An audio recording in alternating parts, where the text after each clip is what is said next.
Assalamualaikum warahmatullahi wabarakatuh. Saya Amalia Musnia. Di sini akan menyampaikan materi IPA kelas 9, yaitu tentang fertilisasi, kehamilan, dan penyakit sistem reproduksi. Tahukah kamu, air mani yang keluar saat ejakulasi berkisar antara 2-5 mili, dan kandungan sel spermanya 20 juta per mili. Wah, sangat banyak ya. Nah, dari jutaan sel sperma yang masuk ke saluran reproduksi perempuan, cuma satu sperma yang dapat membuahi sel telur. Kok bisa sih? Kenapa ya? Nah, setelah salah satu sel sperma memasuki membran sel telur, maka secara langsung sel telur akan menyusun suatu lapisan yang tidak dapat dilewati oleh sperma lainnya. Jadi cuma satu ya sperma menembus ke sel telur tersebut. Nah, jadi kita harus bersyukur, dan kita juga harus merenungkan betapa hebat Allah Subhanahu wa Ta'ala mendesain proses fertilisasi ini. Ya, selanjutnya proses fertilisasi. Nah, gimana sih caranya sperma itu bisa menembus sel telur? Apabila si sperma ini sperma ya, apabila sperma ini telah bertemu dengan sel telur, maka bagian kepala sperma akan masuk ke dalam sel telur. Ini bagian kepalanya akan masuk ke dalam sel telur dan meninggalkan bagian ekornya di luar sel. Proses inilah yang mengawali terjadinya fertilisasi. Fertilisasi merupakan proses peleburan inti sel sperma dengan inti sel telur sehingga membentuk zigot. Nah, selanjutnya, bagaimana sih sel sperma ini bergerak menuju sel telur? Sel sperma menggunakan flagela yang bergerak memutar sebagai baling-baling untuk menggerakkan tubuhnya dalam cairan yang ada pada tuba Fallopi untuk menuju sel telur. Ini ya, menggunakan flagela. Gerakan flagela ini dapat dianalogikan dengan baling-baling untuk mendorong perahu. Seperti ini, baling-baling. Nah, terus gimana sih sperma itu bisa menemukan lokasi sel telur? Jadi, ada beberapa cara sel sperma dapat menemui sel telur. Jadi, sel sperma itu bisa menemukan sel telur karena sel telur menghasilkan senyawa progesteron. Selain itu juga adanya sensor panas. Makanya sel sperma ini bisa menemukan sel telur. Selanjutnya, ini merupakan video proses sperma menemukan sel telur. Ini merupakan spermanya. Sperma mencari keberadaan sel telur.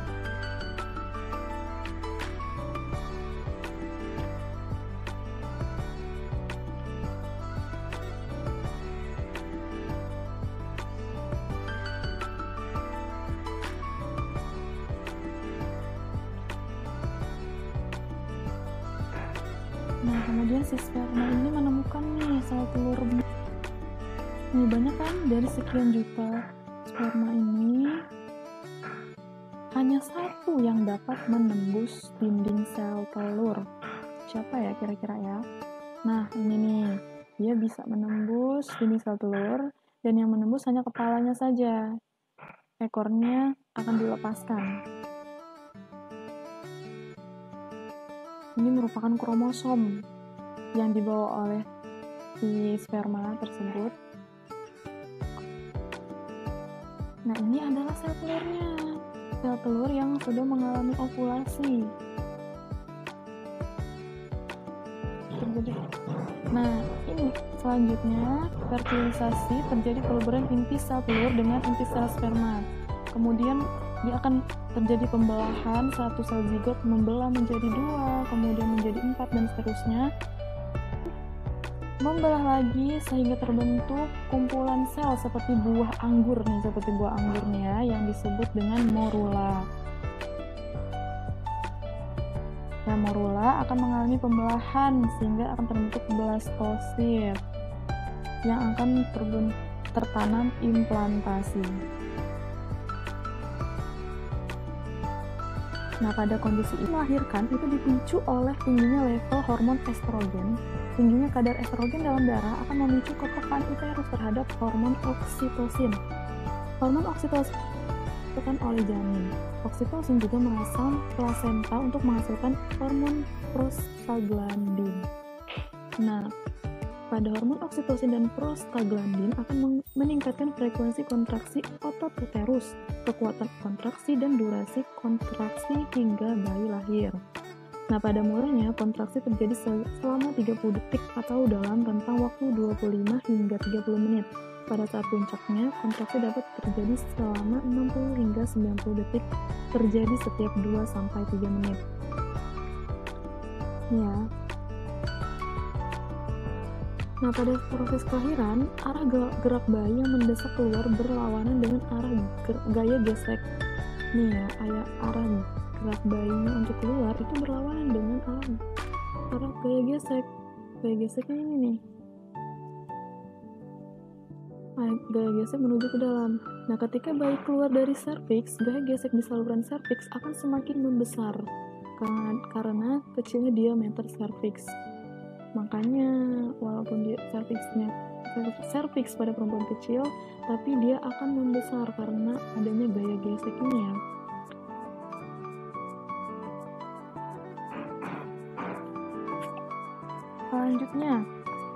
Selanjutnya ada masa kehamilan. Pada masa kehamilan itu terdapat 3 periode perkembangan.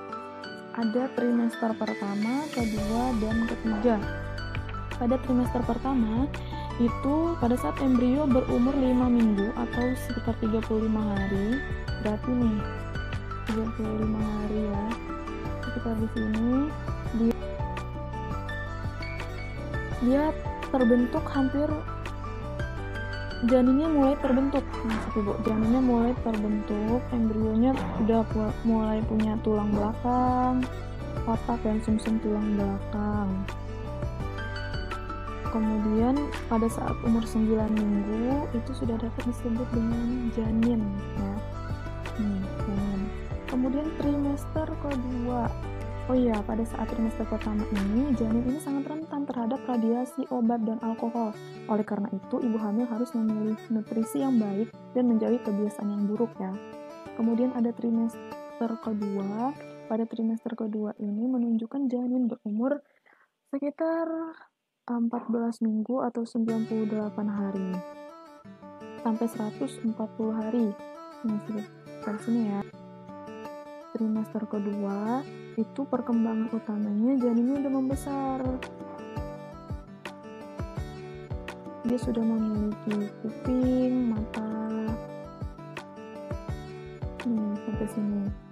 Selanjutnya ada trimester ketiga. Pada trimester ketiga ini terjadi pertumbuhan ukuran bayi yang sangat pesat untuk mendapatkan kekuatan menghadapi hidup di lingkungan luar.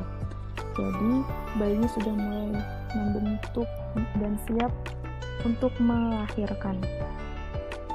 Selanjutnya ada penyakit sistem reproduksi. Jadi sistem reproduksi pada manusia itu juga bisa mengalami penyakit. Apa aja sih? Yang pertama itu ada HIV atau AIDS.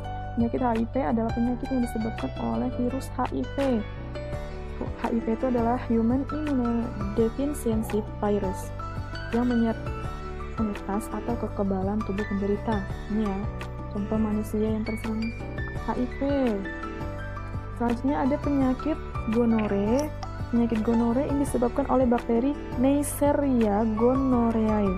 Jadi gejala penyakit ini akan terasa sakit dan keluar nanah pada saat kencing pada laki-laki dan keputihan berwarna kuning hijau pada perempuan. Nah, penyakit ini dapat menyebabkan kebutaan pada bayi yang baru lahir. Serem banget ya. Selanjutnya ada penyakit sifilis atau raja singa. Ini penyakit menular yang disebabkan oleh bakteri Treponema pallidum. Gejala awal penyakit ini yaitu luka pada tempat masuknya bakteri ke dalam tubuh, biasanya pada daerah sekitar kelamin. Selanjutnya ada penyakit keputihan. Keputihan ini terjadi pada perempuan biasanya. Terdapat cairan berwarna putih kekuningan atau keabu-abuan. Cairannya bersifat encer atau kental. kemudian berbau tidak sedap, dan dapat menyebabkan rasa gatal pada vagina. Nah, kalau misalnya untuk perempuan nih yang pernah mengalami ciri-ciri tersebut, berarti kalian sedang mengalami keputihan. Nah, gimana agar kita bisa nggak terkena penyakit tersebut? Ini ada beberapa upaya. Yang pertama, kita harus menggunakan celana dalam yang berbahan katun dan bertekstur lembut. Hindari ya bahan yang bersifat panas dan kurang menyerap keringat. Yang kedua, biasakan membilas dengan bersih organ reproduksi setiap selesai buang air kecil atau buang air besar. Selanjutnya, mengganti celana dalam minimal 2-3 kali sehari. Selanjutnya, memotong rambut yang ada di daerah organ reproduksi apabila sudah panjang, karena kalau terlalu panjang itu menjadi sarang kuman. Selanjutnya, bagi perempuan apabila sedang mengalami menstruasi, ganti pembalut 5-6 jam sekali. Terus kalian juga harus rajin berolahraga dan banyak mengonsumsi buah dan sayur. Selain bermanfaat bagi kesehatan, itu juga dapat mencegah terjadi infeksi organ reproduksi oleh jamur. Sekian penjelasan dari saya. Wassalamualaikum warahmatullahi wabarakatuh.